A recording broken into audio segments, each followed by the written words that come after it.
suffered because of the glacial lakes exploding and all that. So how is Bhutan paving the way for its own emancipation in a way, and its own safety, in a way that is cross-cutting and in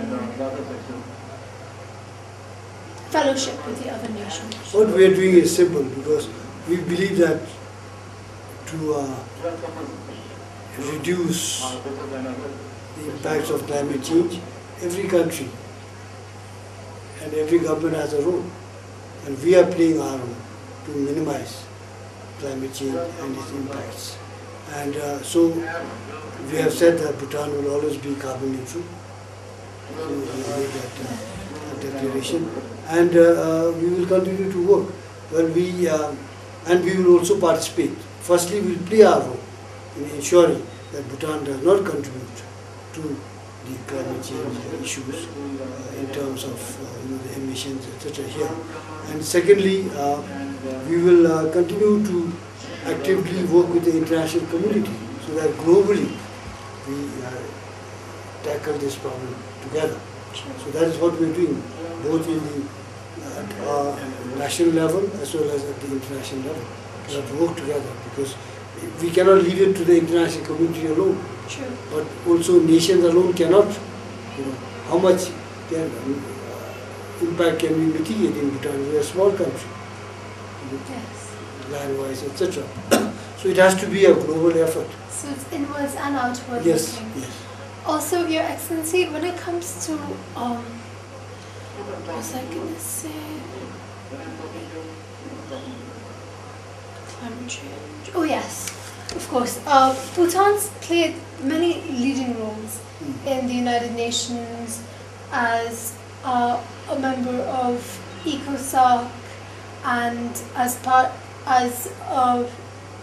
board members and vice presidents and all that of UNICEF and all these places. So GNH in Bhutan is a mandated state, and it is evident in the policy making process as well. Like everything is vetted through the lens that is provided by the GNHC, and policies, in order to be legitimate, must first go through that. Keeping in mind this very important subjective filtering lens, which keeps policy focused and in the favor of human beings as ends and not means, what reform would you like to see as a representative for the MOE and the MFA, to a large extent, in the international community, like in the reform of the UN, or as an organizing principle? Well, this is something we need to discuss, and we have already, through the UN, the happiness towards an approach to holistic development, the resolution has been accepted, and I'm sure that we can work together. We also have to ensure that while we believe in GNH, we have to also see the compulsions and the obligations that other member countries have. And I guess we cannot change things overnight. It will take time. So the seeds have sown through this resolution now. Yes. And I guess over time there will be more and more occasions to discuss this issue further, and thereafter see realistically what changes are required and can be done in keeping with this resolution that we have adopted.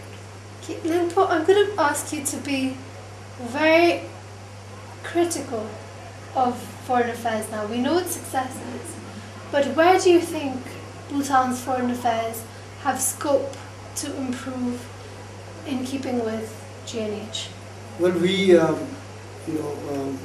I think in keeping with GNH in the last few decades, we have done well.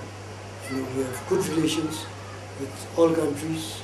We have no problem, and we've also been an active member of the international community, looking at all issues that are of concern: social, cultural, economical, political. And so I would say that through GNH, we have for a small country, played a very substantial